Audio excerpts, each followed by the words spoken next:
Hi, good evening, everyone. Thank you for coming. I'm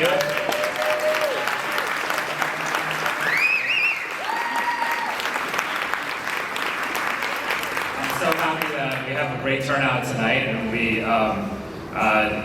it's a little rainy outside, a little bit cold, but you all brave the rain to come out here, so I appreciate that. I think it's been now 97 days on the job, and it's been 97 days, 6 hours, if we're counting.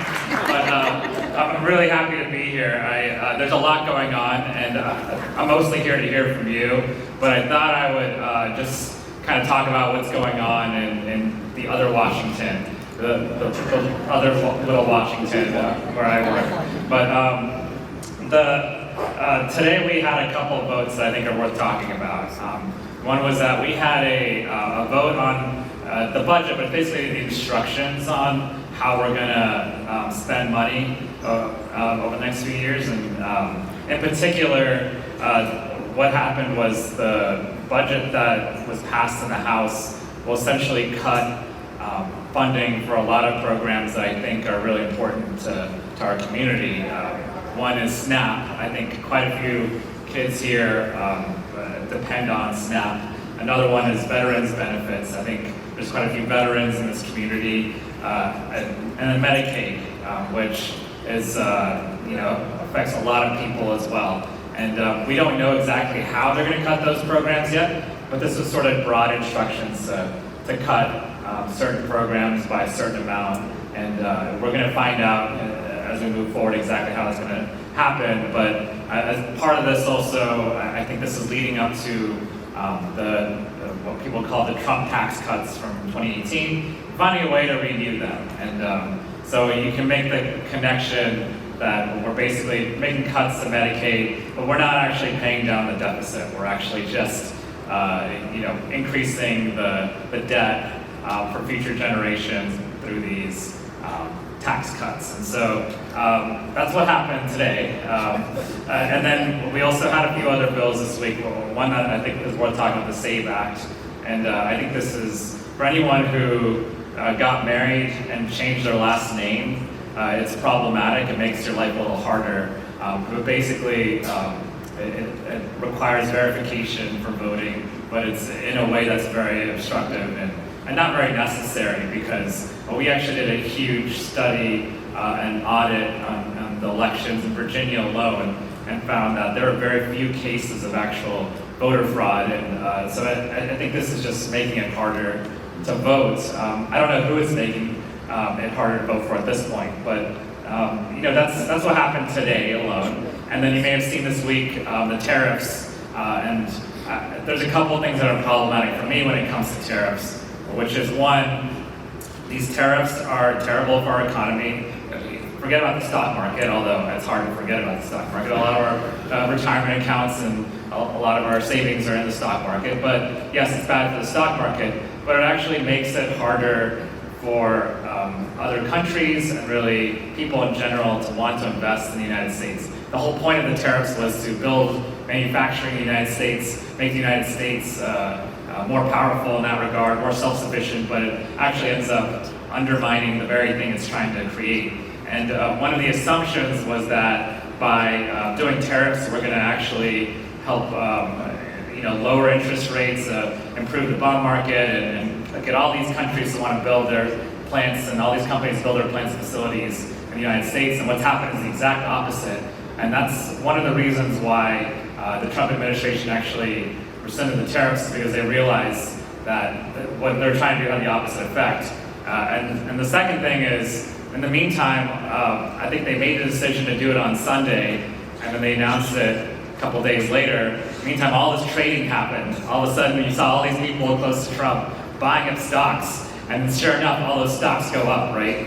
And I have a real problem with, members of Congress trading individual stocks.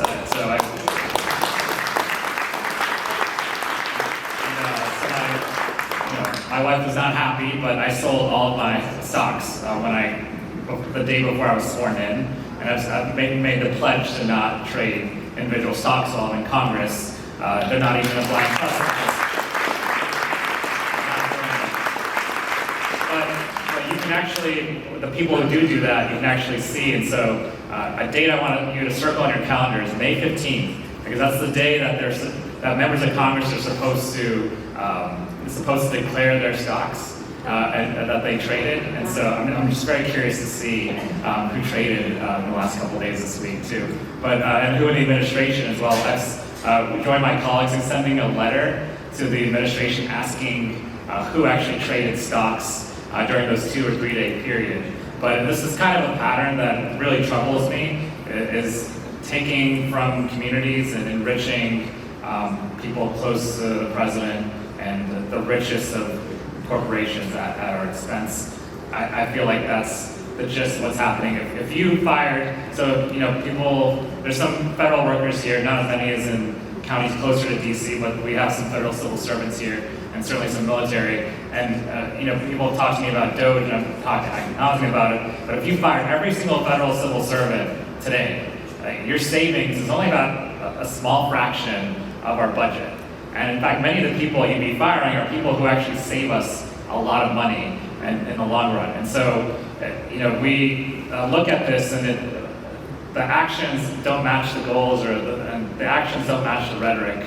And it's really sad to see. But then people have also asked me about what's going on with these firings, and a lot of them have been held up in court. And we're going to continue to do that. I've been asked what happens if the judiciary stops listening, or the president stops listening to the courts, right? That's another question, and that's already happened a little bit. So, but one thing that I've seen is the court of public opinion is just as important, if not more important. And so that's why we've been doing a lot of these events, because we want to hear from people your stories, your experiences, and we want to put pressure on bad things that are happening. And see what we can do to help fix it. And what we found is when there's pressure on the administration, they actually back down quite a bit. And so we saw tariffs this past week, but we've also seen firings where they call them a mistake later on, right? A lot of times we've actually kind of sounded the alarm on certain agencies, and we've gotten people rehired actually in certain parts of the administration because, frankly, they're firing people that keep us healthy, keep us safe, and it's concerning to lose that kind of talent. It's like a brain drain in our government too. And then, a lot of folks have talked to me specifically about what's going on in this community, and I'm really concerned about the library here, right? That's going to be losing a lot of funding. That's going to be terrible for a community, right? And a lot of people don't realize how much federal funding actually comes to communities like this, and how important it is, right? And we have to let people in Washington, like me, but certainly my colleagues, know that what they do in Washington, D.C. affects this community out here and how it affects us and the impact it'll have for many, many years, right? Some of the damage being done right now, I think, is irreversible, and it's really concerning to me. And so I just think about the library as a great example, because I know whenever I come out here, my Wi-Fi is not great. My service isn't great, but the library, when I go there, it's great, right? And so sometimes I'll go over to the library and work on some stuff, right, when I'm out here. And so it's just things like that. It's really important to have a library like that in our community. And so, there's a lot of other issues I could go into. Rural broadband. We want to make sure that rural broadband is often cut as well. And just generally, I think I've talked to a lot of people who, there were different programs at USDA that, pilot programs or funding or grants that are now on pause or canceled. And even though they haven't cut those programs, what they've done is they've fired the contractors who administer them. And so sometimes the money now is being held up, or just the program is just dead altogether because there's no one actually getting the money out the door. And so there's a lot of things going on, but I want to hear from you. And the last thing, a couple of thank yous. The National Court Reporters Association is here today. Thank you to you guys, and thank you to John from the school for making today happen and being very flexible with us. And thank you to the sheriff's deputies who are here tonight. You did a great job, and giving their statement. We have Senator Warner's staff. I know Senator Warner's team is here if you want to be recognized. thank you so much for being here today. But just know that you are not helpless in this. In fact, you have a lot of power, just as much as I do, really. And so if you see something going on that you don't like, speak up. Reach out to my office. I know many of you have. And continue to do what you're doing when it comes to that. I mean, this is some of the stuff that I've done. People ask me all the time, what are you doing about it? And so I put it in a poster. But, I want to note that we've gotten 18,000 letters already and 5,000 calls to our office, our poor interns. But we listen. I actually look at everyone who's called, even if I don't talk to you myself. And we have I'm very lucky to represent such interesting and dynamic community and people who have really great ideas. And so our best ideas come from you, and I want to continue to work with you and for you, certainly. But just don't be intimidated. Reach out to our office. We're here for you. And thank you so much for being here. This is a great first step. But I'm looking forward to hearing from you and taking some of these ideas back and making you proud in Washington. Thank you.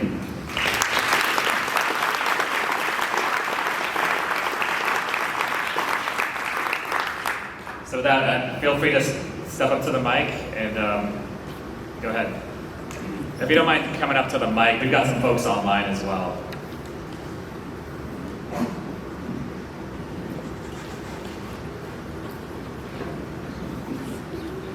Could you comment on the $1 million plate fundraiser at Mar-a-Lago?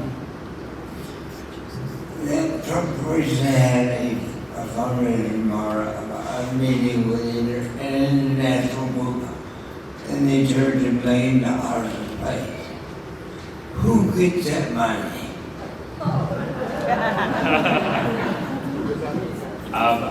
I don't know which $1 million plate event you're talking about, because there's a lot of them these days that he's holding. I'm sure he's got a super PAC that makes some of that money, but I couldn't tell you any in particular. But I'll just tell you that right now a lot of people are hurting, and it's not good optics. After they announced the tariffs, I saw a lot of golfing things on his calendar. I think he golfed every day after the tariffs were announced. And maybe he's taking calls on the links, I don't know, but I just don't think that it's great when people are suffering, and people are suffering, you're telling them to suffer in the short term to still go out and golf and really not take the job seriously.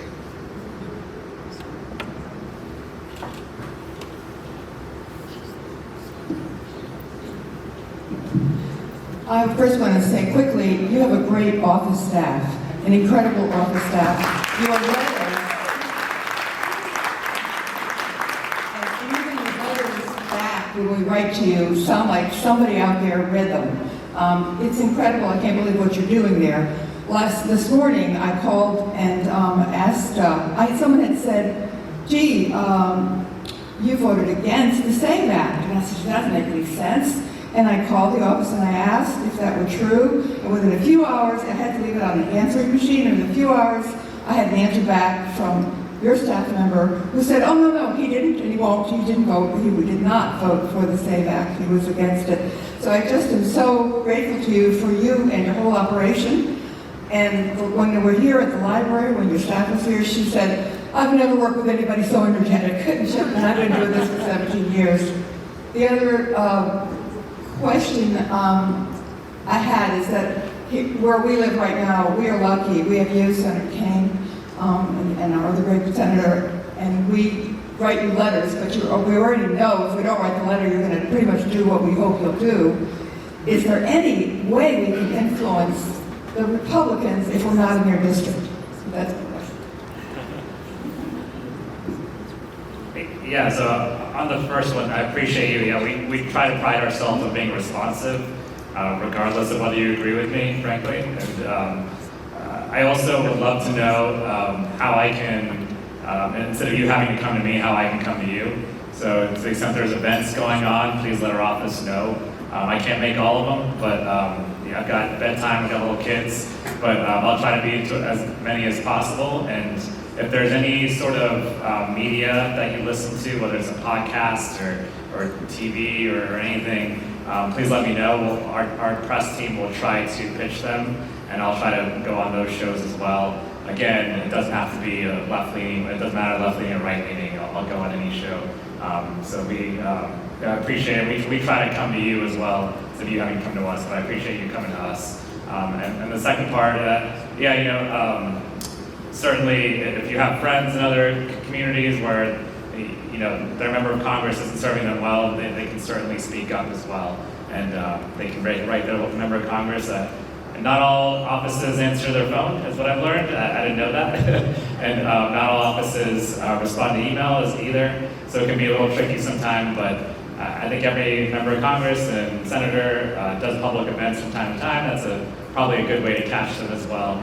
I do think that in general people respond to pressure whatever direction it comes from. I appreciate the pressure. My name is Michael King. I'm part of the National Association of Letter Carriers. We were down at your office today. I too want to say thank you for your staff. Lena, who I met at the library, was amazing. She was very cordial and willing to listen to my thank you, because we as letter carriers want to say thank you. You've been on board with HR 1065, which is the Protect Our Letter Carriers Act. You were on board with Federal Retirement Fairness Act, HR 1522. Thank you. We also want to say thank you for being on board with HR 70, which is the Opposed to Postal Privatization Act. Thank you.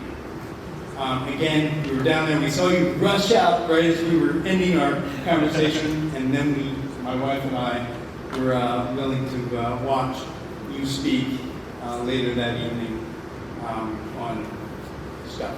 So again, I want to say thank you, because you are an inspiration for us as letter carriers. And we will continue to support you and give you our comments and things that are addressed to us. So, I appreciate it. And the Postal Service is a great example. The Postal Service is a great example of something people take for granted that just happens, right? The mail just shows up, whether it's Valentine's Day, Christmas, whatever it is, and our letter carriers make that happen. And so, yes, we can always make the Postal Service better, but one of the things I find is often the federal government does jobs and does work that the private sector simply can't do on its own or do very well. And so that's why it became a government function. And then we somehow criticize it when it's not perfect, when really it's taking on a very difficult task. So that you can always make government better and more efficient. And that's work I did when I was working in a previous administration. And that can be bipartisan work, but to say, okay, something's not perfect, so let's just fire everyone that does that job and get rid of the agency is a big mistake. And so that's why I've been supportive of our Postal Service and letter carriers.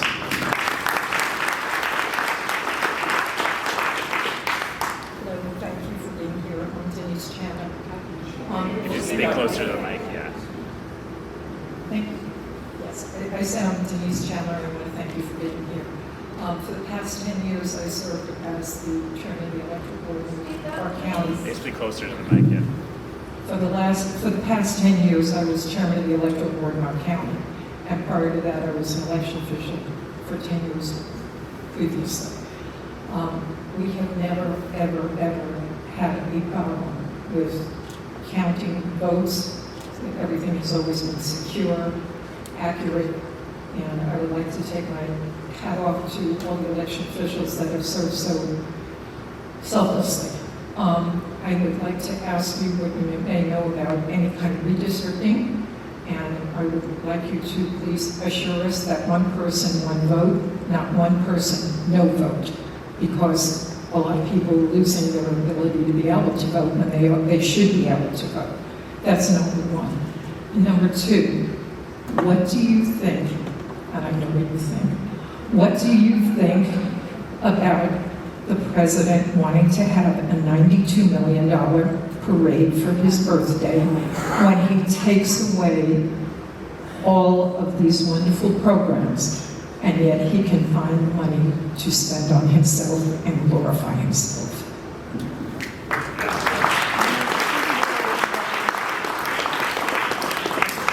Again, we haven't seen any evidence of electoral fraud. In Virginia, I think the number of cases is, I count on two hands, and I think the majority of cases were actually right-leaning voters. And so anyway, I think it's one of those things that came up because it was an excuse for what happened in previous elections. Thank you for what you did on the electoral board and all our election officials. It's not an easy job these days, but it's an important one. And right now, there's a lawsuit happening related to the administration's attempt to take over the independence of the FEC, the Federal Election Commission, as well.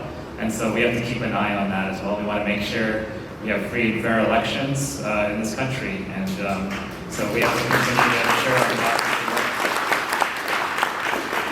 Yeah, the parade is interesting.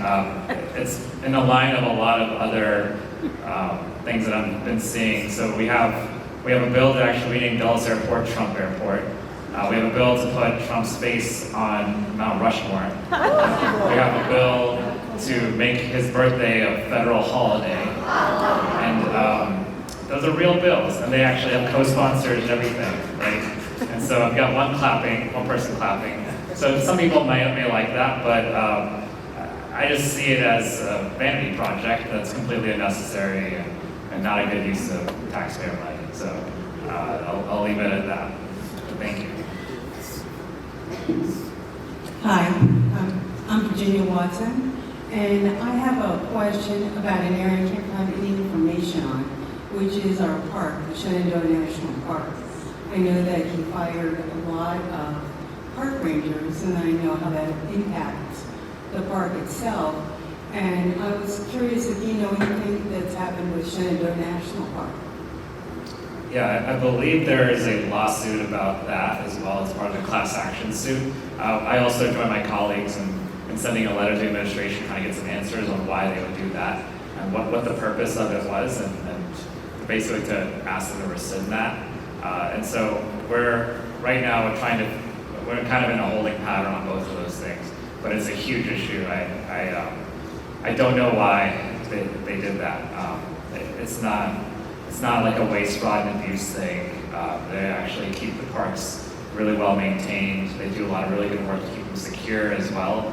And it makes it harder for people to visit the park. It makes it harder for the park to function. It's a big part of our regional economy as well. A lot of people visit to see Shenandoah National Park. And so we have to stop that. That's really important to this community and to me.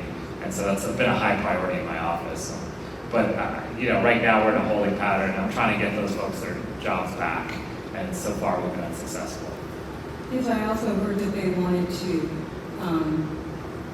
take the parks and privatize them, or to make it so they could log the parks. Yeah. There's one effort to also take the national parks and sell them, and then people can do whatever they like with the parks, drill, log, whatever they want. And so again, Teddy Roosevelt, I think, started the national park system, and it's been a huge success. It's helped preserve some of our national treasures. It's made us a tourist destination in so many parts of our country, and parts that wouldn't otherwise normally be a tourist destination. And it's just a huge part of our heritage as a country, and one of the things that makes our country so great. And so I hope, I'm not just going to say hope, I'm going to fight to make sure that we preserve our national parks, because that is a huge part of our country's identity. So thank you for sharing that. Thank you.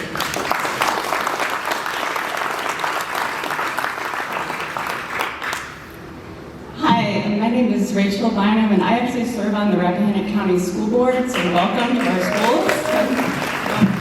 And I want to, you're do a great job of getting a crowd. We rarely have more than a handful of people at our school board meetings, and I just wanted to make this crowd, I'm sorry for stealing your thunder for a minute, but this is a great crowd, and we could use a huge turnout on April 21st at our school budget hearing.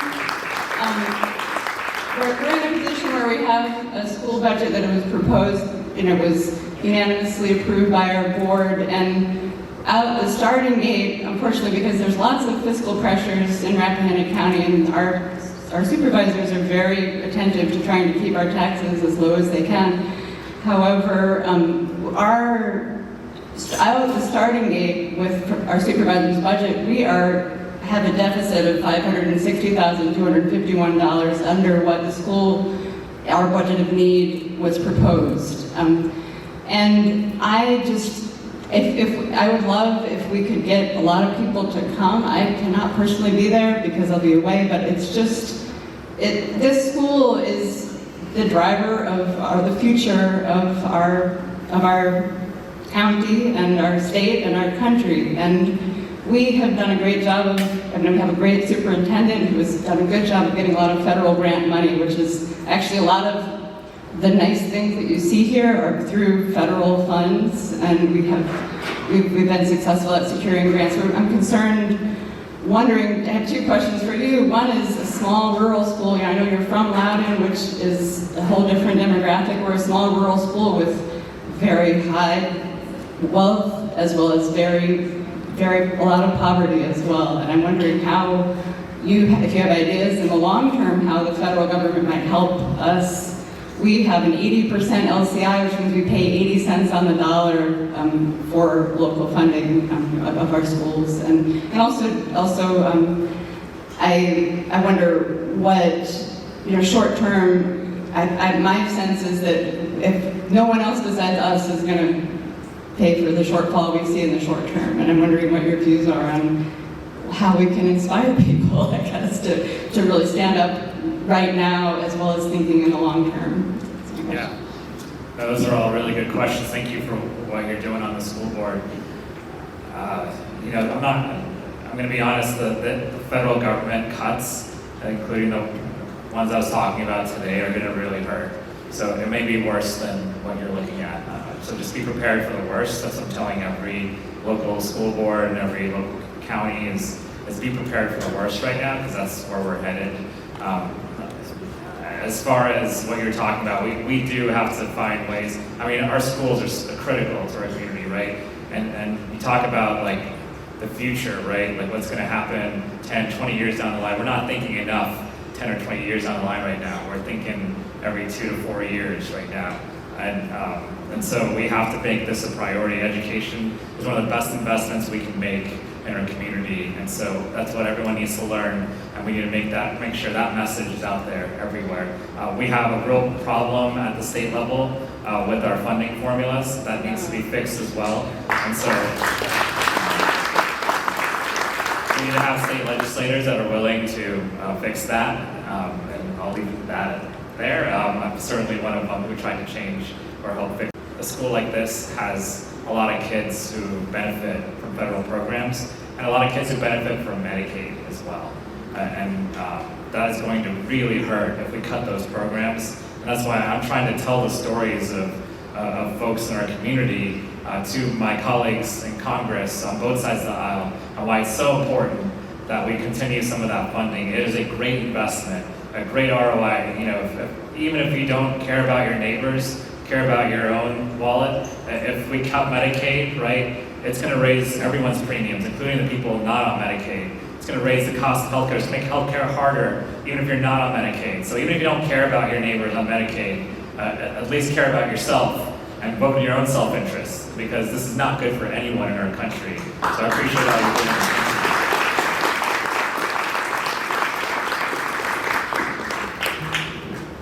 doing. Good evening, I'm John Hari. I want to thank you for holding these town hall meetings, getting out with your constituents and finding out what's actually going on. In many districts, they hold the town hall with an empty chair. And you can't stick your head in the sand, pretend you don't know what's going on. So I congratulate you for doing that. And I also thank you for attending the rally in Warrenton this weekend. It validated what we were doing there.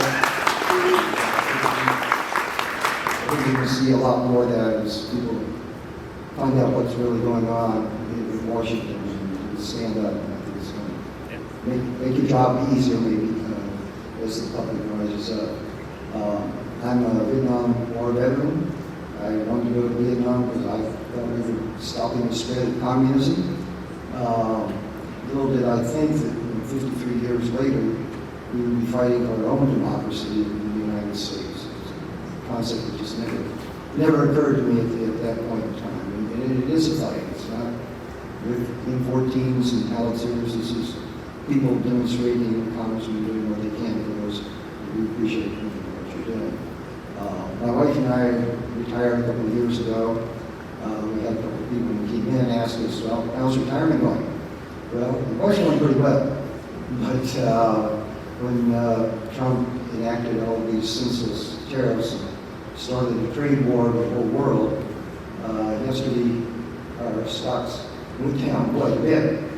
They did go up at the end of the day, and we said, wow, wasn't that great? This is the biggest day increase ever, or something like that. Well, it was after the longest decrease that day, so we ended up with a net negative.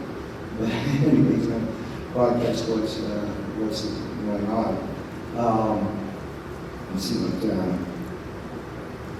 As far as then, our stocks went down yesterday, so that kind of got us worrying about the future, what's going on.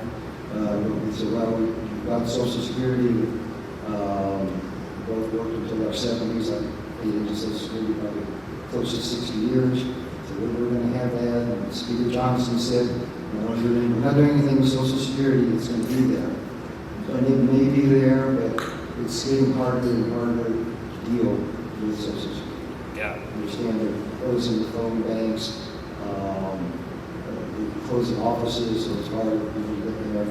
We wanted to make some changes. We got online, and we have to sign on with ID or government logging government ID or something like that. So I go through all the procedures, signed in, did what I needed to do, and my wife and we tried to sign her in, and said we don't recognize you. We're going to send you the identification number, which a lot of people are doing that now. You get on the phone, they text your message. They're mailing it to us. So at some point, maybe we should get a verification number we can actually sign in. Thank you. Yeah, we really appreciate it. Well, first, thank you for your service. Welcome home. Thank you.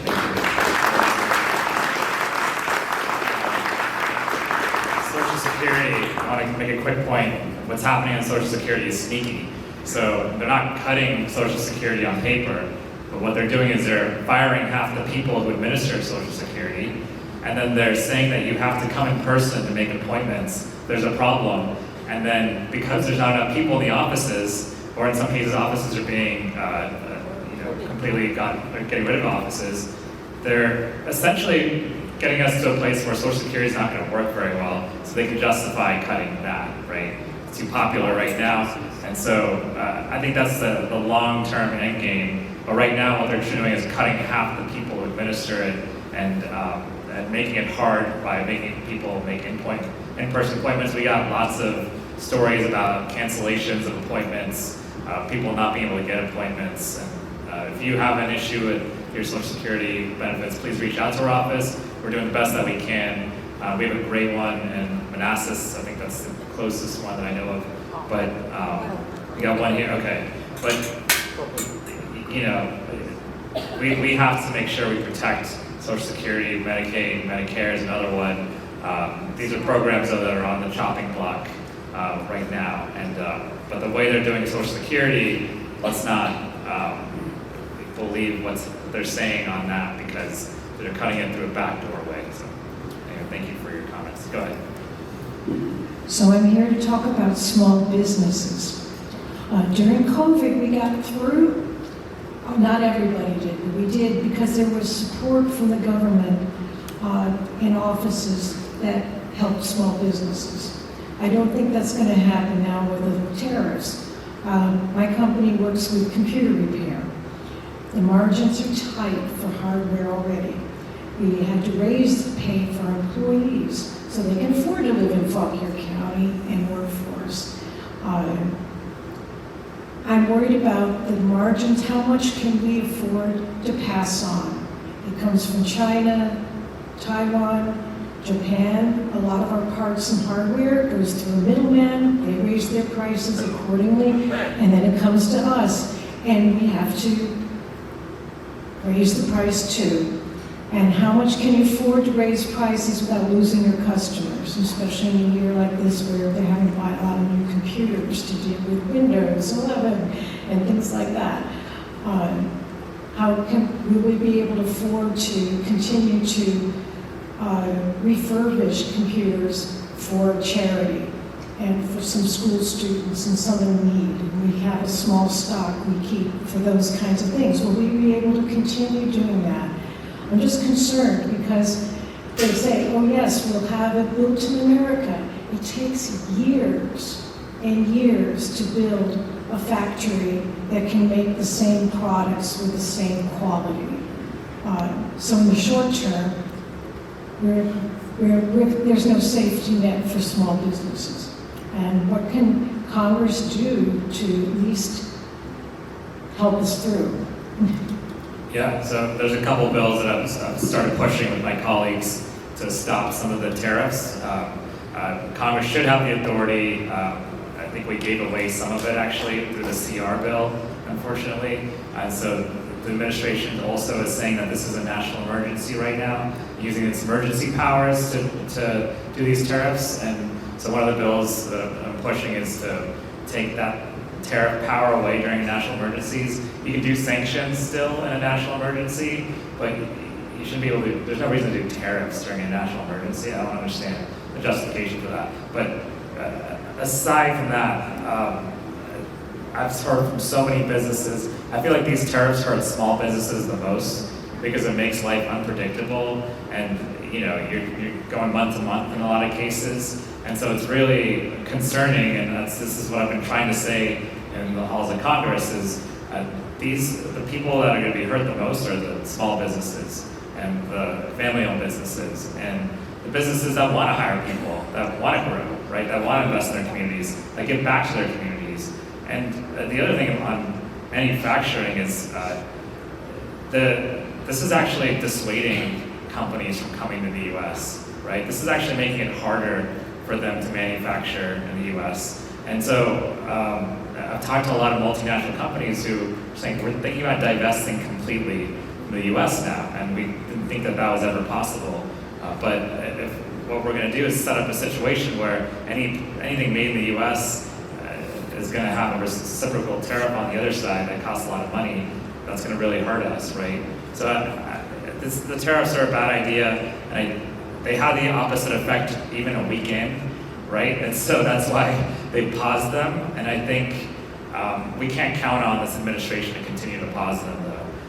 That's the reality, and so we're trying to figure out ways in Congress to help stop some of them, but this is not 3D chess. I think this is 1800s economics that doesn't make any sense anymore in this globalized world. So we need to fix that. Keep fighting back. Thank you.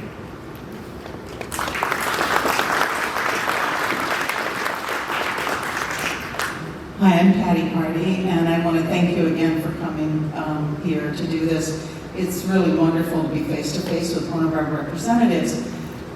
But I have to say, I am really frustrated. I'm so tired of yelling at the TV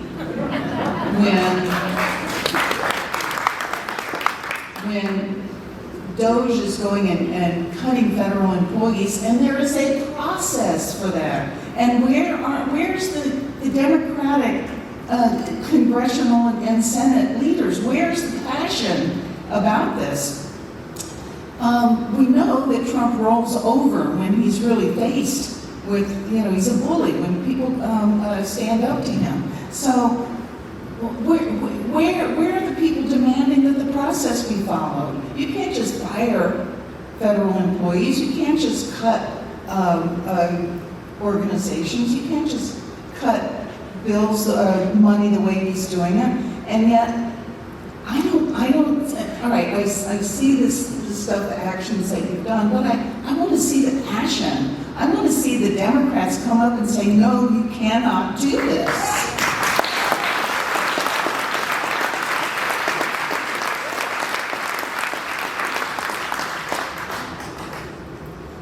Thank you. I wasn't sure if you were done, yeah. Well, I love your passion, thank you. One of my talents is asking the bad attitude questions. So. Yeah, absolutely. No, you're right, and we have to be aggressive right now. We have to do everything we can right now. But when something like this is happening, I think, look, I'm on the oversight committee, done a bunch of investigations. I actually got an award for speaking on the floor so many times. They're kind of sick of me at this point. And then we've got the letters and responses, 50 bills. I've done a lot, but I'll say there's the courts, there's the stuff we do in the legislature, and there's the court of public opinion. I feel like the court of public opinion is the most effective one, and so I don't think I had ever been on a cable news station before I got elected, and I think I've done over 100 interviews now since getting elected, and the reason is because Gabby, my comms director, is probably laughing in the back, but I actually hate seeing myself on TV. I don't watch any interview after I do it. I'm an introvert, but the reason I do it is because we have to speak out. We have to do everything we can. I'm lucky enough to have the honor of a platform where I can speak out, but the stories I tell are your stories. I think we've already used several from Rappahannock County alone. And so just tell me if you've got specific suggestions, let me know and I'll do it. I've done pretty much everything at this point, and I'm going to continue to do that. And we've got lots of ideas. We're coming up on 100 days, but the next 100 days have to be just as forceful and just as bold and just as aggressive. And we have to find ways to do things that we've never done before in some ways, right? So your ideas are very important in this endeavor, so I appreciate it. I appreciate the feedback. Thank you.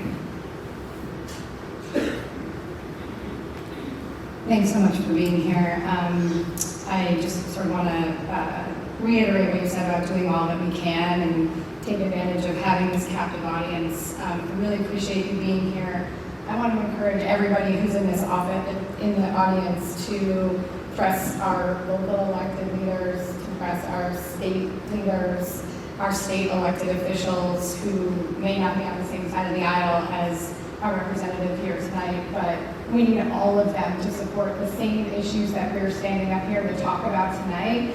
We need all of them to stand up and support them, because we're talking about what Rachel was talking about. Our school funding issue comes down to our board of supervisors, comes down to our state elected officials, and I really want the same passion that we're showing here tonight with Representative Suhas, with those same local elected officials. So I'll put a plug in for that. I'll put a plug in for Jack over here, who unfortunately has his head down, but he's also running against Mike Winberg. So I really want folks to know that we have a Democratic candidate who is running to be state delegate. And lastly, I want to put a plug in for our local Democratic committee. If you guys don't know that we exist, please come find myself. There are lots of folks, in the audience. Sean back here is the head of the committee. Please come join us in the efforts that we have undertaken to elect both Suhas and others to push forward the issues that we're talking about tonight. Thank you. Thank you.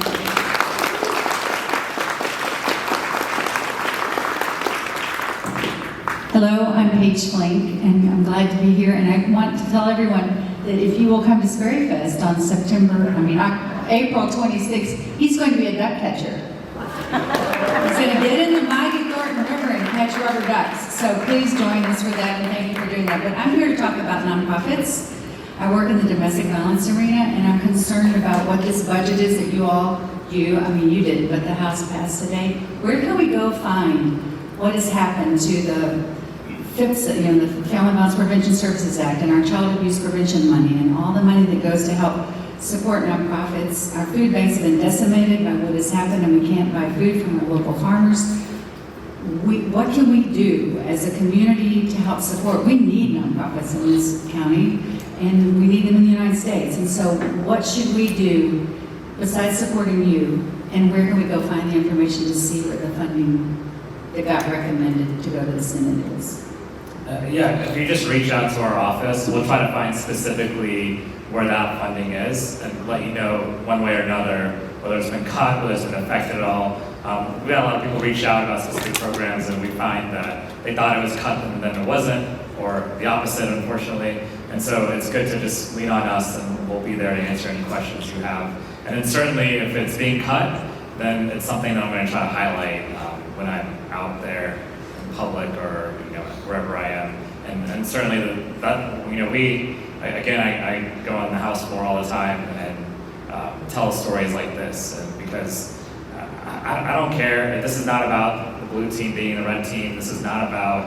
I don't care if you're Republican or Democrat. I just want to help our community. We have a lot of Republicans reach out to our community. A lot of people who tell me they didn't vote for me. Even the inauguration, we got 500 tickets to see Trump inauguration that he canceled.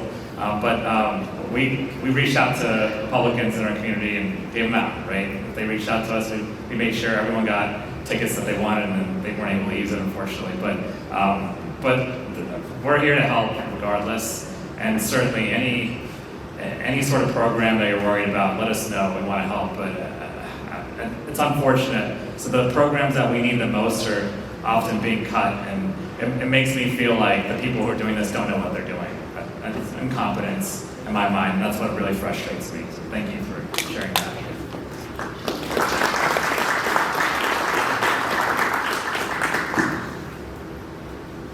Hi, my name is Lori Mack, and I was coming up tonight, even though I'm a little bit shy about it, to talk about the current status of local police involvement with the ICE-related roundups that happen here locally.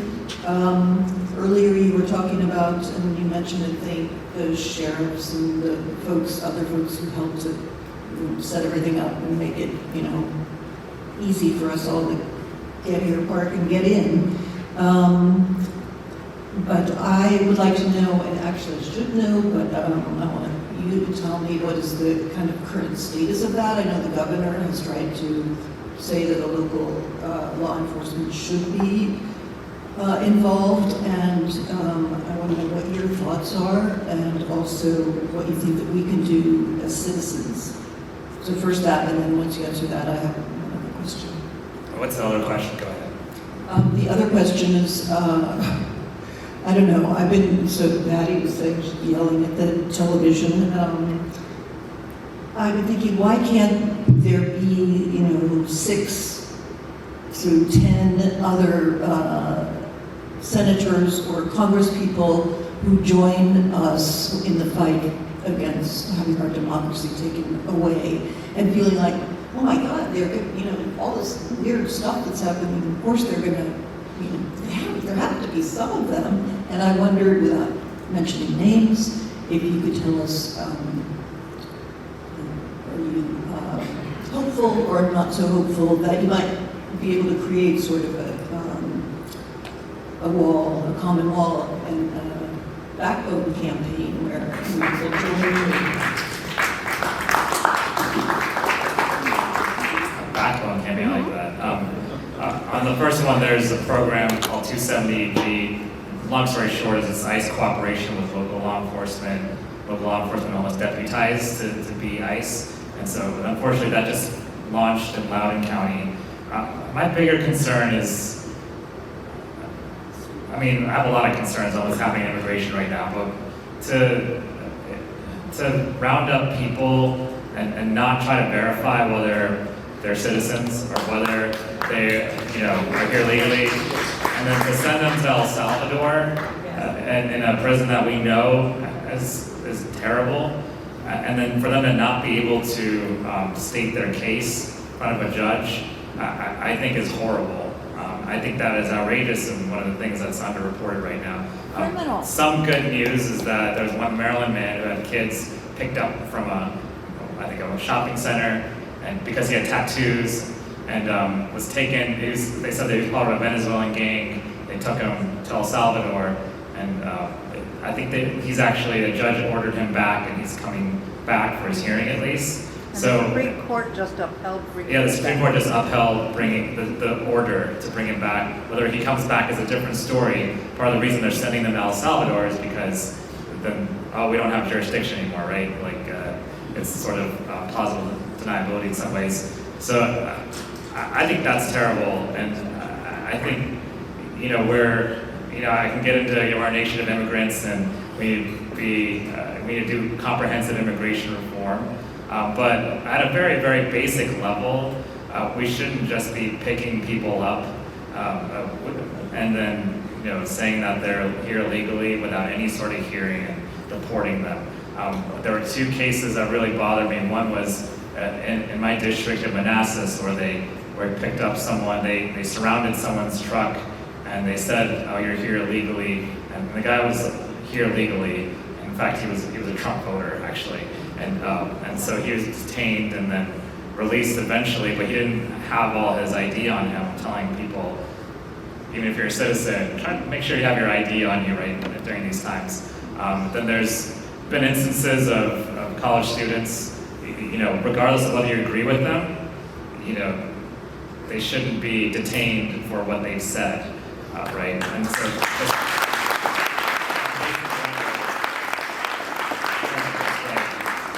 and so we have to fix that. This is not, the courts are holding it up right now, but first we have to make sure they're following the court orders. They're not doing that in this instance. And second, we have to make sure that people at least have their day in court.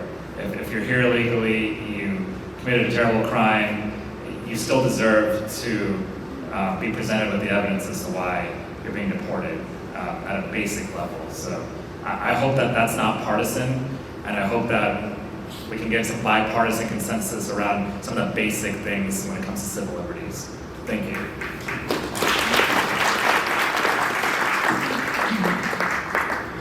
Hello, my name is Barbara Helmer, and my mother was a Holocaust survivor, and I was sort of steeped in that history. So what I want to share with you is that I do not think incompetence and stupidity are the salient characteristics of this administration, although there's plenty of that. It's venality, and none of this is an accident, and it's a very deliberate plan to consolidate power and money in the hands of Donald Trump and his crony and the Republican Party, because they're all involved, they're all collaborating. And I don't think that you actually have a job. I think Congress has been completely co-opted. I don't think that doing bills or court cases are going to be meaningful. I have serious questions whether we're even going to have an election in the midterms. And you guys don't seem to get it. You're in a knife fight. You're not in this stately diplomatic process anymore. I thank you for trying. I thank you for your service, but this is a catastrophe. Well, before you leave, do you have any suggestions? Well, Do you have any suggestions on things that we can do then? Well, I think that getting the message out to people that, Donald Trump is attacking the intelligentsia. He wants people to be sick. He wants people to be poor. He wants them to be injured because they can't, their power is diminished that way. He is actively doing everything he can to accomplish that. First thing he did is eliminate all the policing and oversight authority for the executive branch. He didn't replace it with anything. This wasn't ideological. This was just getting rid of the controls so that he would have an open field. And get that message out. This guy is a serious criminal and he's scamming the country.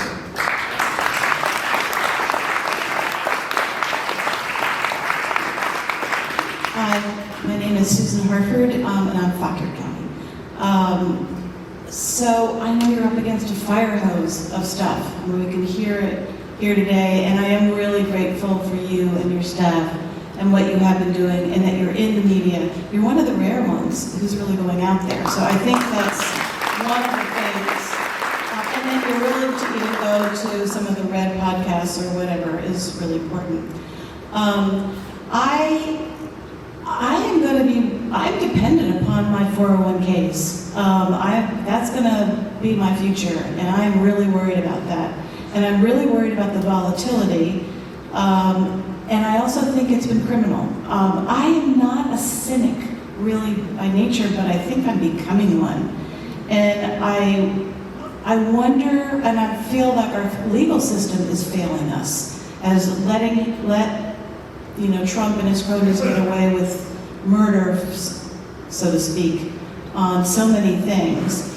I was wondering if you all in Congress, particularly the Dems, would consider doing a shadow government and doing a Benghazi-like investigation that is just intense on what they just did with the tariffs. And I'm worried that after this pause of 90 days, I think a lot of them pocketed money in the last 24 hours, and I think they're going to do it again.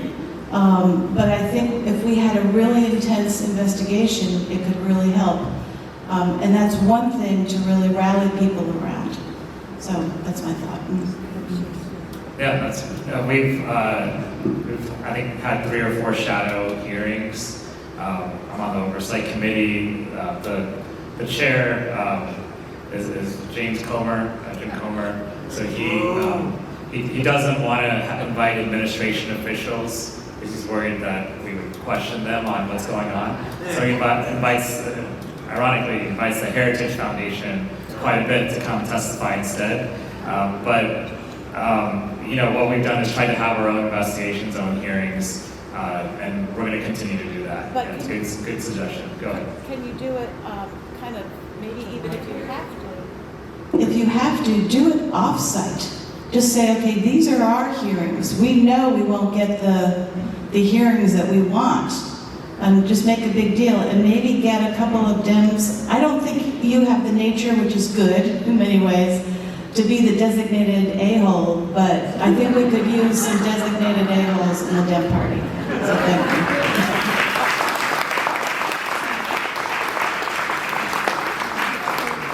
I think the people on the oversight committee disagree that I think they have a designated a-hole actually. The other day we had a hearing on cybersecurity and I turned it into a signal gate hearing, and because the hearing was all about stuff that we already knew, but we didn't have anything where there's been no real investigation into what's going on. I think the Senate has actually picked that up because there's some bipartisan interest in exactly what happened and how signal is being used. But I think, I'll work with anyone, but we're working on the shadow hearings for sure, so I appreciate the suggestion. Thank you. Go ahead. Congressman, my name is Ron Frazier. I live here in Rappahannock. And I appreciate you putting, a town hall meeting together, but this really is a campaign stop for a Democrat candidate. That's what this turned into. And I know you're intelligent enough to see that. I also know that you're intelligent enough to know that the majority of this county voted against you in the last election. But you're up here pandering to the crowd that's here tonight. And I really don't like that.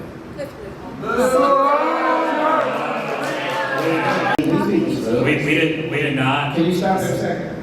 I've been interrupted. No, please go ahead. Go ahead. You have all the time you need. Go ahead. Oh, I do? Yeah. I thought we put the timer, I thought, okay, I'm sorry. So, I really appreciate you doing this, even though you've taken the initiative to tell the majority of the people in this county, even though they're not here tonight, that you're going to work against this because of the people that are here. Why aren't they here? Where are they? I'm sorry. There's some folks that have been. I shouldn't be talking to the crowd, but when you started your discussion tonight, it was on the one vote today, I think it was House Bill 22. And then another one that's important is House Bill 28. And you voted against both of those. You voted party line. You voted to allow to have men and women's sports, and which means locker rooms and restrooms, if you take it to its logical conclusion. And then you voted against ensuring that people that vote in federal elections are actually citizens. And the sophomorish answer that you had prepared was that it would be difficult for people that had just got married or maybe divorced, and their married name is different than their ID or vice versa. And I really find that appalling that my congressman would have such a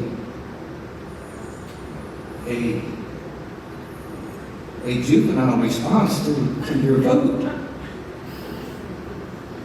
Yeah, so can I address those issues in general? I'm not here to work against anyone, I'm here to serve everyone. I don't care if it is.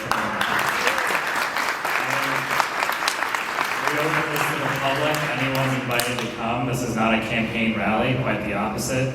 And I'm not here, that's not why I'm here. I'm here to listen to people, including you. So that's why you're up here today as well. I'm glad you came. On the SAVE Act, I think that's an oversimplification of what that does. It makes it harder for people to vote unnecessarily. We don't have a system, there haven't been non-citizens all over Virginia voting in these elections, and that's not determining the outcome of these elections. That's not what's happening. It's trying to solve a problem that doesn't exist by making it harder for other people to vote, and thus creating a new problem. That's why it's a bad bill, that's not really to say that it's a juvenile response, I think you're oversimplifying what that bill does. I encourage you to read it through. Maybe you have, and maybe we can agree to disagree on that. And then I think that would be safer if we agreed to disagree than rather than accuse me of not reading it.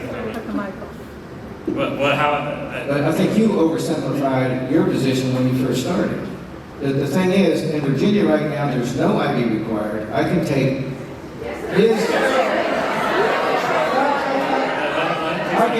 I can take his vehicle registration, and if it's a large enough community where people don't know me. You wouldn't know Please let him, please stop. Excuse me. If we could please let him, if we could please let him finish. Thank you, go ahead. You really need somebody to control this group. This is the way that all the time. Let's please try to be respectful. Thank you. Please go ahead. Please let him finish. Go ahead. See, there's not much. There's a this, a them, and us. It's always going to be that way. And I really wish that you would vote when you vote. Just vote common sense. I don't care if you vote. You're a Democrat. That's fine. And you've got colleagues you've got to work with that are Republicans. Just vote common sense. That's all you have to do. Just vote common sense. Now, I have been to things in the last 30 years. I've been to things in Northern Virginia, Culpeper, Fauquier County, and I've never seen one quite like this. And it was groups of people from all walks of life there. And it was was it J? You were in the General Assembly. Was it J-Rock?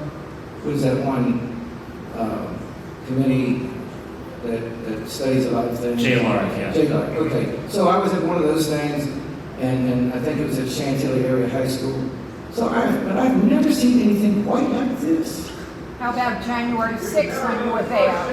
Please. What about January 6th? I don't have to answer to you for anything. I'm here to answer the questions, I understand. Thank you. So, if you don't mind, when you say common sense, I feel like I am HR 28. voting HR common 28 is sense. common sense. What is which part of it is common sense? Tell me. Keeping men out of women's sports. Yeah, but did you know that bill involves very invasive inspections as well, allows for that? It shouldn't have to go that far because it's But not. it does allow for it to go that far. That's my problem with that bill. That's one of the many problems with that bill. And if you look at the problems we have in our country right now, do you think the few transgender people who want to play sports is the biggest problem in our country? I don't think so.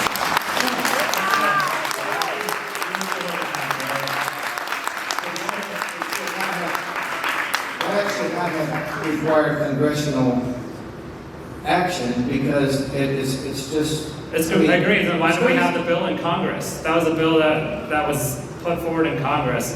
Why are we legislating what local school boards are doing, right, when it comes to... It's because local school boards in some places don't use common sense.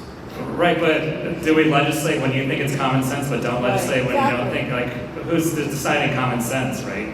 When are we supposed to have local control? Is it when you agree with the local control? And I think that we're getting to a position where Congress is overstepping its bounds on some of these things, and so I don't like bills like that. So that's why I'm voting against it. But it's okay if we disagree, right? That's fine. But Agree. just don't. What I don't Disagree. like. Yeah, agree to disagree. That's fine. That happened to me. I tell the story occasionally. Do I have another 2 or 3 minutes? It happened to me right over here. A gentleman and I were talking about something. He was an older gentleman, and it involved zoning or something. And I was very, very persistent with my position. And he put up his hand and he said, "We're not going to settle this today. Why don't we just agree to disagree agreeably?" And I'd heard that before, but as a young man of 25, 28 years old, I'd never had it used on me. So I had 2 choices. I could either agree to disagree agreeably, shake hands and go on, or I could persist in my manner of questioning and discussion. So I agreed to disagree agreeably. A few years later, when I was a little bit older and a little bit more knowledgeable on the subject matter, I realized he was correct. And I was able to tell the gentleman that. So let's agree to disagree agreeably. Yeah. I think where I disagree with you is that I'm not trying to serve everyone in our community. It's quite the opposite. It doesn't matter if you're a Democrat or Republican. When you reach out to my office, in fact, a lot of the people we've helped are Republicans as well. And so we're here to help everyone in our community do better for our community. There's lots of Republicans who have kids who are on Medicaid, right? We're not taking away Medicaid from the Republicans, giving it to Democrats, right? But there's this issue now in our politics. I'll give you another example. They want to take agencies from our area and send them to red states as a reward to the red states, right? What I want is to just get past that and get to what's going to be best for our communities. And we won't always agree on that, but at least try together to help our kids and help our schools like this one, right? We can at least agree on that, right?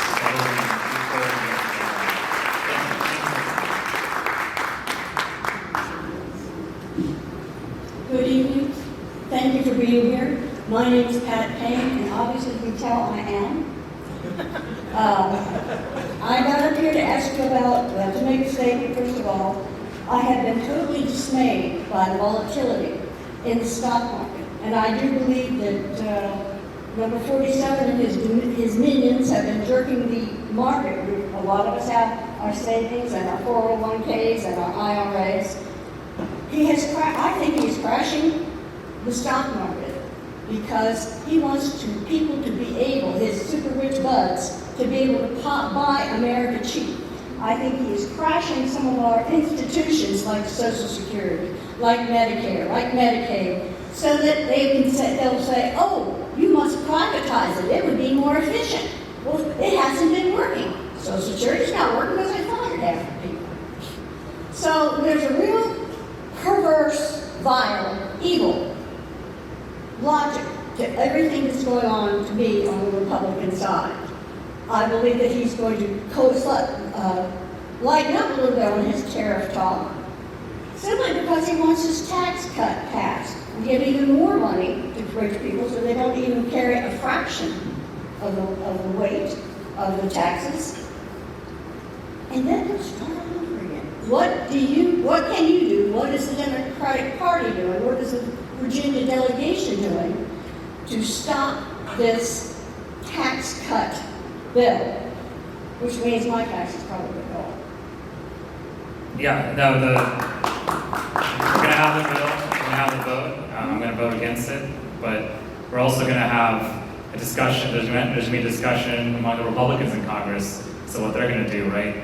One of the things the tax cut bill does is it increases the deficit right now by $5 trillion, and there's not enough cuts to actually offset that, not even close, right?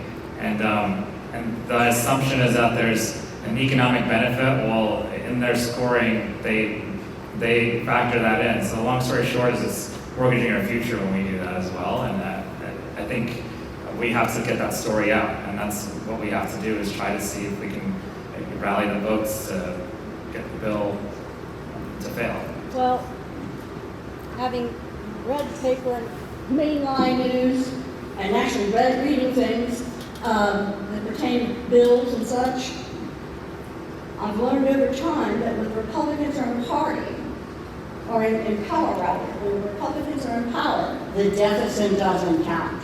When the Democrats are in power, they're bitching about, they're really carrying on about the deficit. Oh, it's a deficit, it's really important, but when they want to just blow the ceiling off the budget, that's all fine.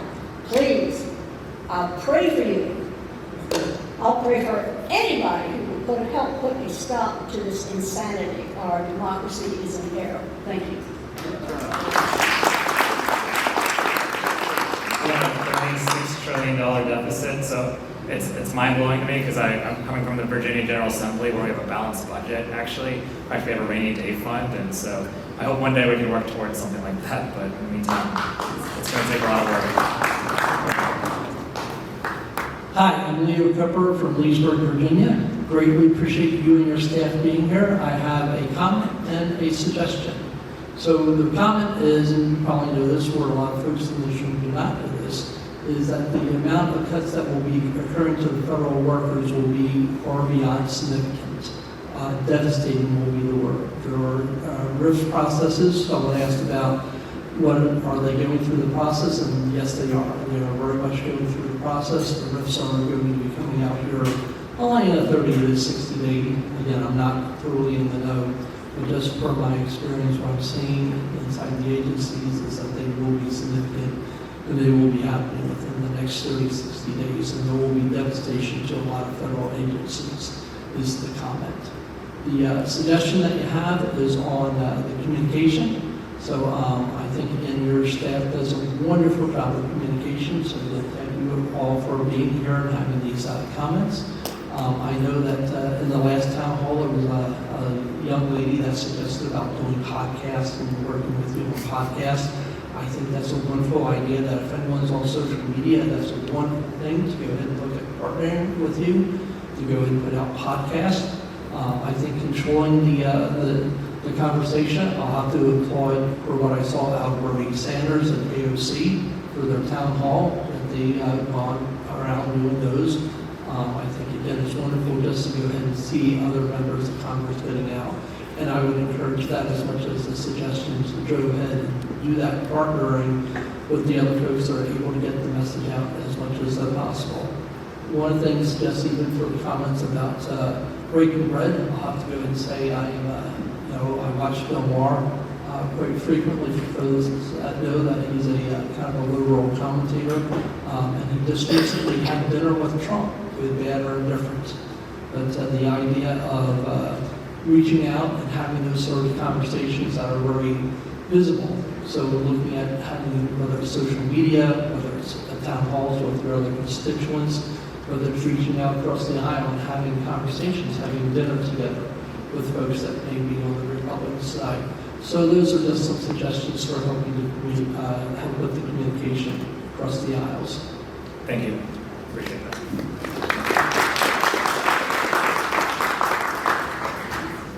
Hi, I'm Margaret Humphreys. I'm retired military, retired teacher, and also disabled. And the Doge at one point wanted for me to choose either my military retirement or my disability.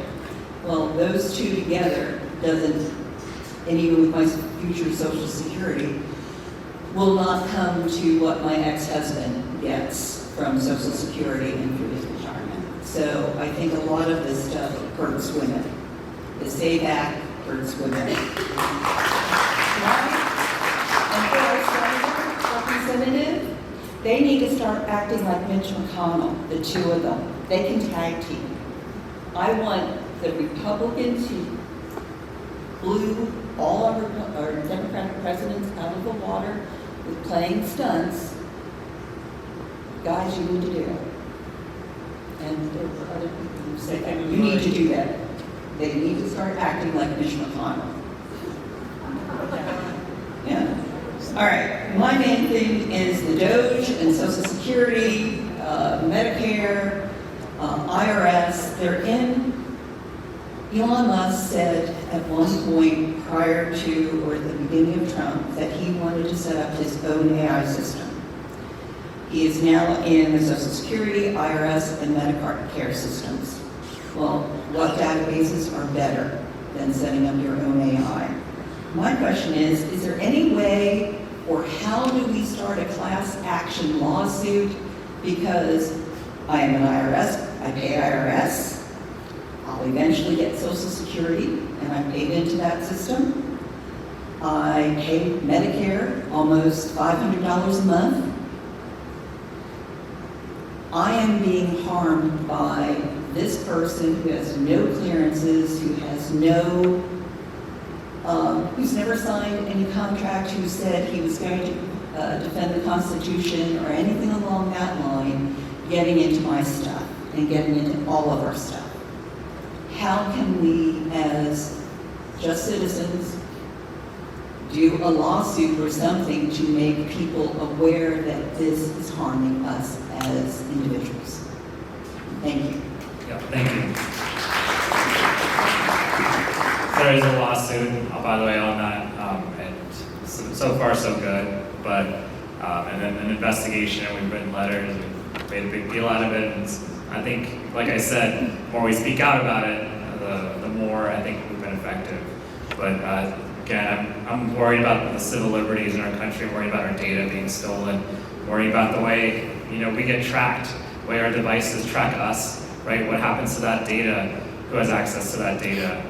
How it's going to be used. So there's a lot we need to do in Congress related to those issues. So thank you for bringing it up. Well, just today. I'm sorry, Sharon Pierce.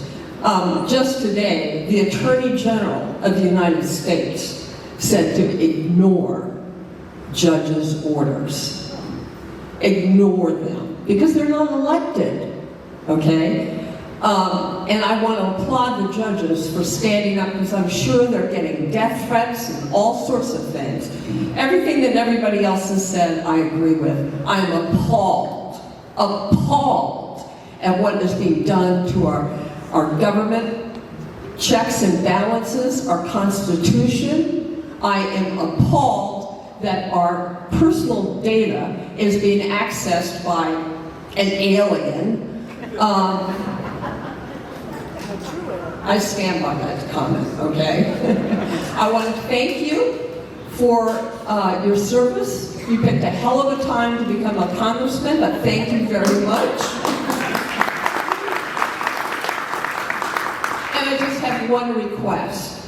We've seen crazy markets. I know that the Congress people have 45 days before they have to post any stock trades they made. I assume that doesn't apply. May 15th, circle your calendar. I'm sorry, what? May 15th is the next disclosure. Yeah, and I assume that also does not apply to Donald Trump and his cabinet. I would like to see those posted publicly so we can all see them, because I'll bet you there's something ugly in there. Thank you. We haven't talked about Trump coin yet, but that's also, there's nothing public about who buys and sells Trump coin either, but I won't go into that. That's hard to do. Go ahead. Herb Wellstead, Flint Hill. I'll keep it really short and sweet. Just keep doing what you do. It's appreciated. Thank you.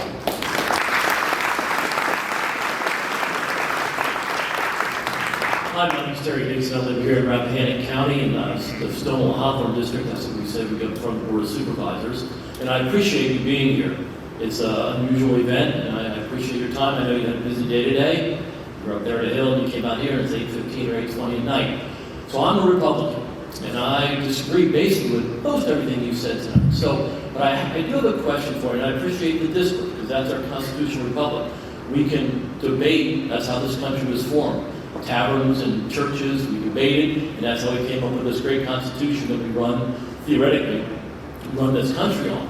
So my question is the Doge thing. Now I know no one here, or most people here, don't like Doge. I particularly think it's great. But the idea is that a family, if you spend too much, your credit cards get maxed out, whatever, you can't succeed.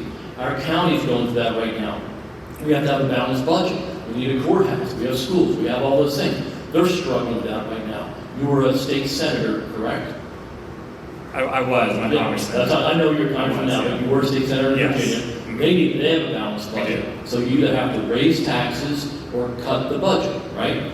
Now, in Washington, you guys don't have that right now, right? You just continue to borrow on credit cards called the national debt, which is $37 trillion right now. So, and I know it keeps going up.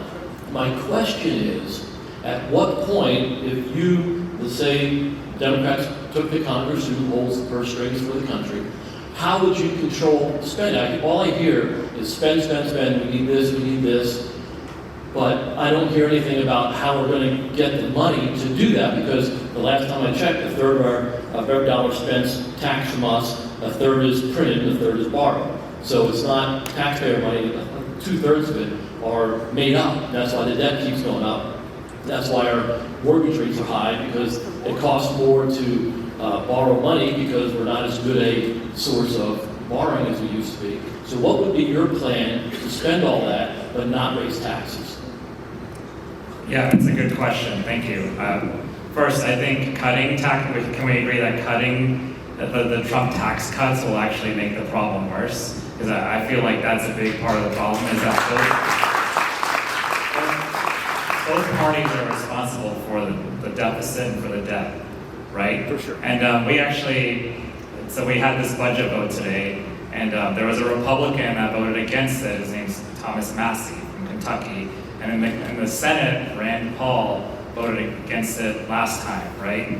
And so why did they vote against it? Because it's just doing the same thing over. Someone said earlier, we care a lot about the deficit when we're not in power, right? And once you get in power, then the deficit's someone else's problem. It's a problem in the future.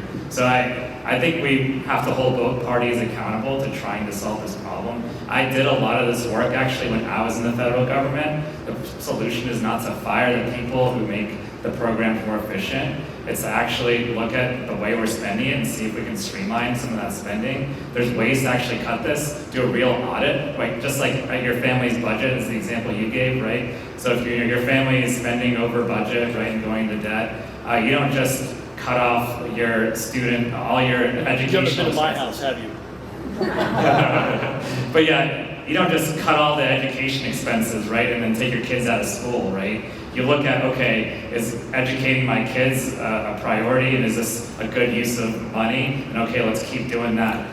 Same with other things. You go through line by line, you see what's actually effective spending with a good ROI and what isn't. That's not what's happening. What's happening is there's blunt cuts across the board without any sort of reasoning behind them. And mistakes are being admitted. I'm glad they're at least admitting the mistakes, but they're not reinstating the people, and we're losing a lot of the people that actually made our government more efficient. The first people who were fired were actually the inspectors general, the people who had the good ideas for how to cut spending. They just never had the mandate to do that, right? And so I think this could be a bipartisan effort, but we actually need both parties to actually be committed to it. And so,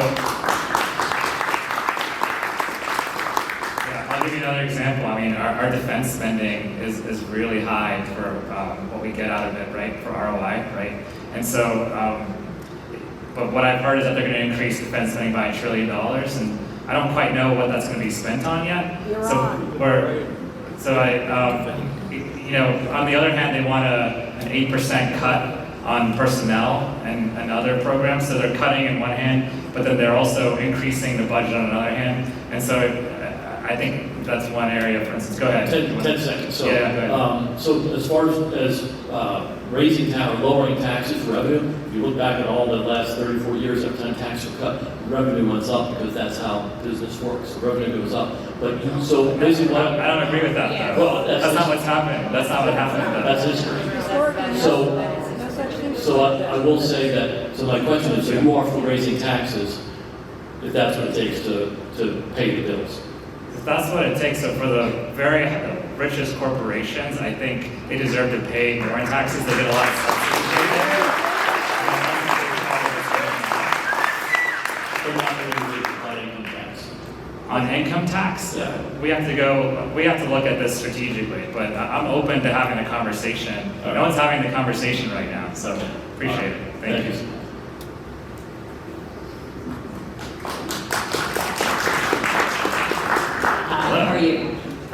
I'm Carol Ann, I'm from Castleton, and I just had a couple of questions. I was listening to you talk, and you seem really reasonable, and, you know, we've heard the word common sense and civil liberties and things like that. I just want to understand a little bit better, since I consider myself to be kind of a constitutional conservative.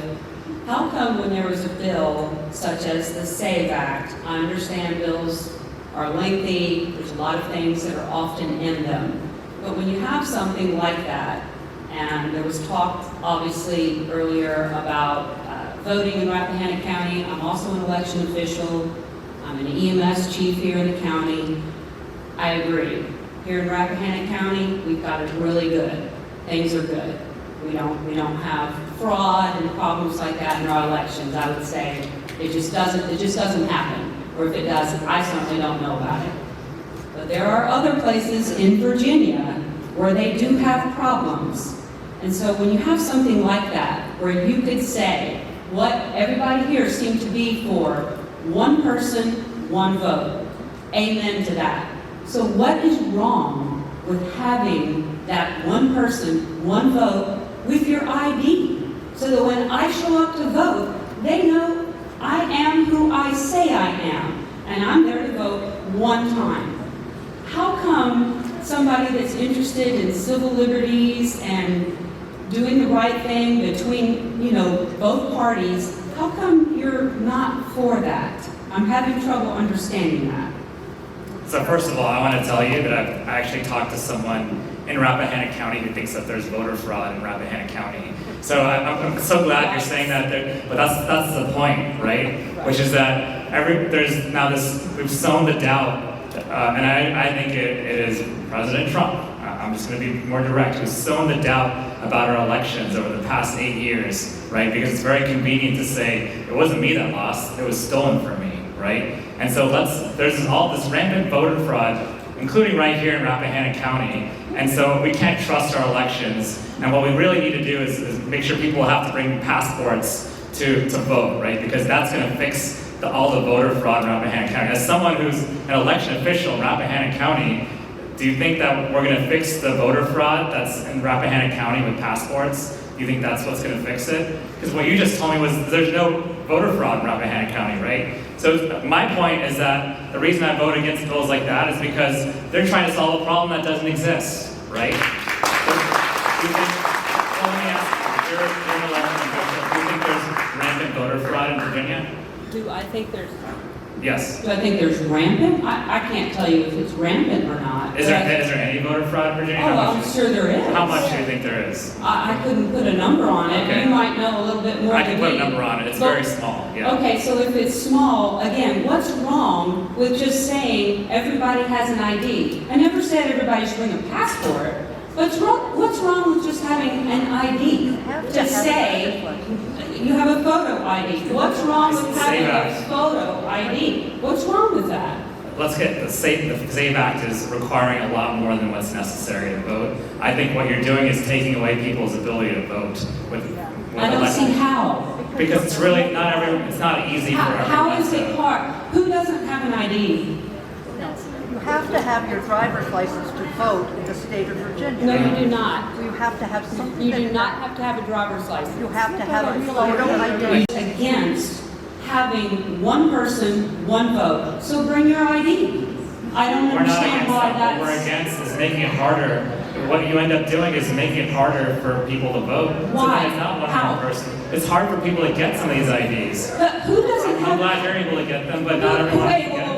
So you're saying it's hard for people to get an ID? Yes. Who has trouble getting an ID? And then there's the problem with your ID not matching your previous IDs. Maybe you changed your last name, right? When the last time you renewed your passport. When there's a discrepancy, they won't allow you to vote now under the SAVE Act. No, that's not, okay, I was just trying to figure out why, if you could just explain. The reason I voted against the bill is because it's a bad bill that doesn't solve a problem that actually exists, and it makes it harder for people to vote.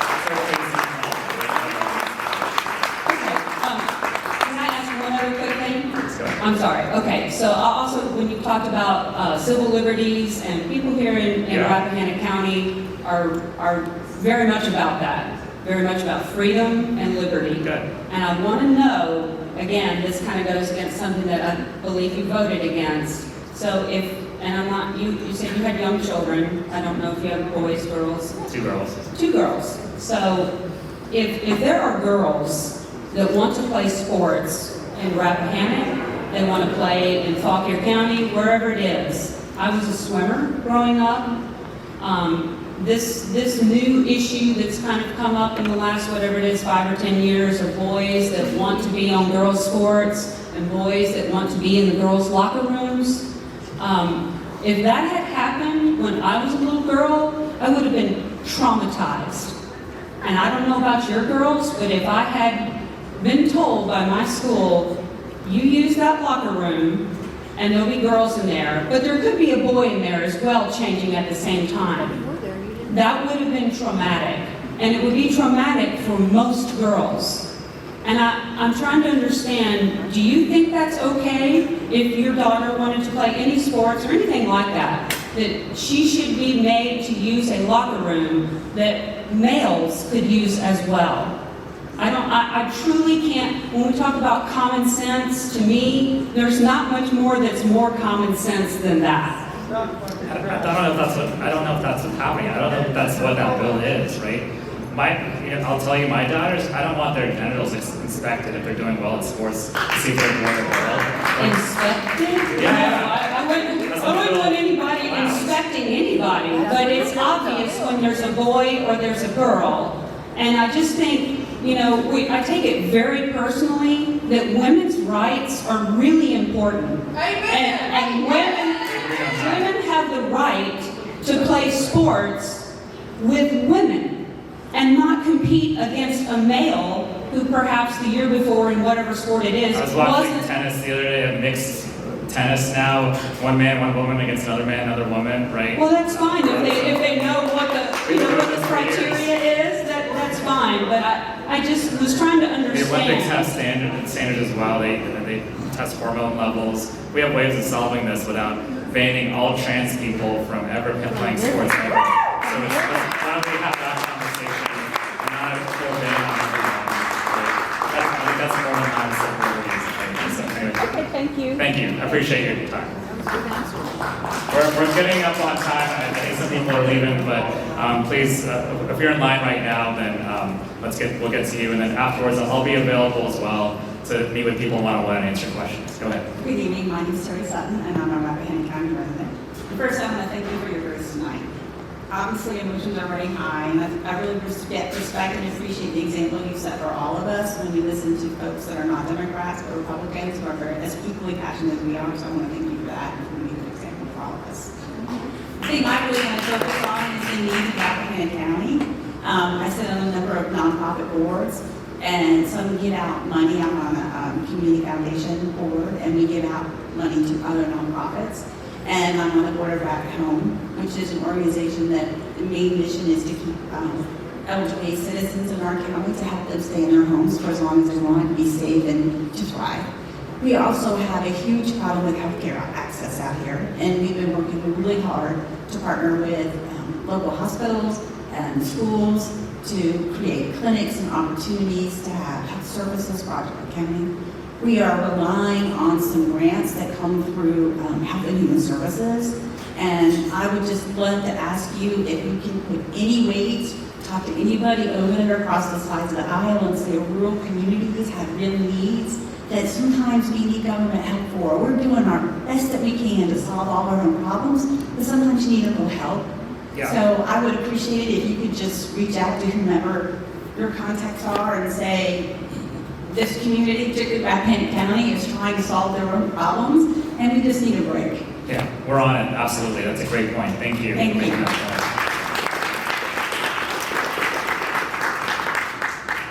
Hi, Janet Cloverfeldt. I'm a citizen of Rappahannock, and I just wanted to say that my family in particular feels like we're getting hit with a lot of information, and we're having a hard time figuring out what's true and what isn't. And so, for instance, with the SAVE Act, I've tried to figure out, I have my husband's been married 35 years, my name has been Clark.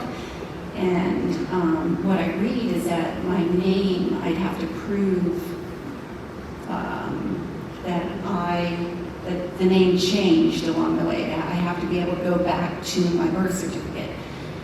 So we also take care of, I am the caregiver for a disabled daughter, so she's being hit a lot with panic and anxiety over, will her Social Security show up? Will she lose her Medicare, which has been the best insurance she's ever had?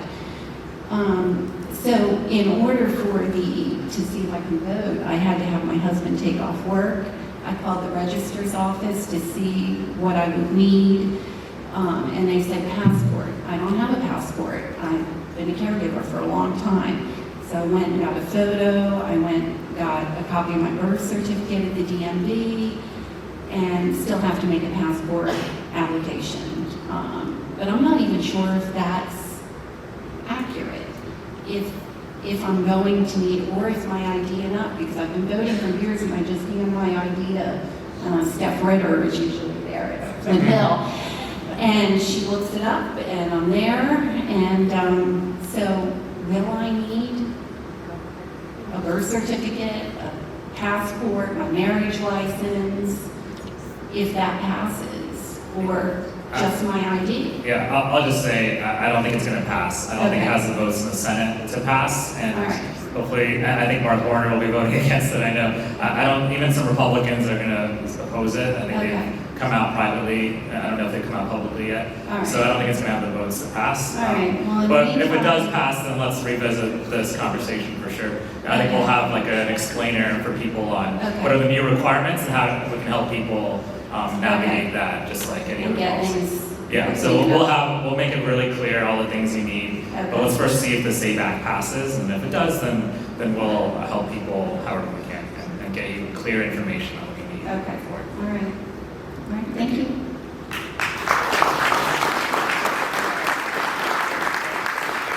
I want to thank everyone for coming out tonight. I'll stay afterwards as well, but I really appreciate you taking the time. Thank you so much.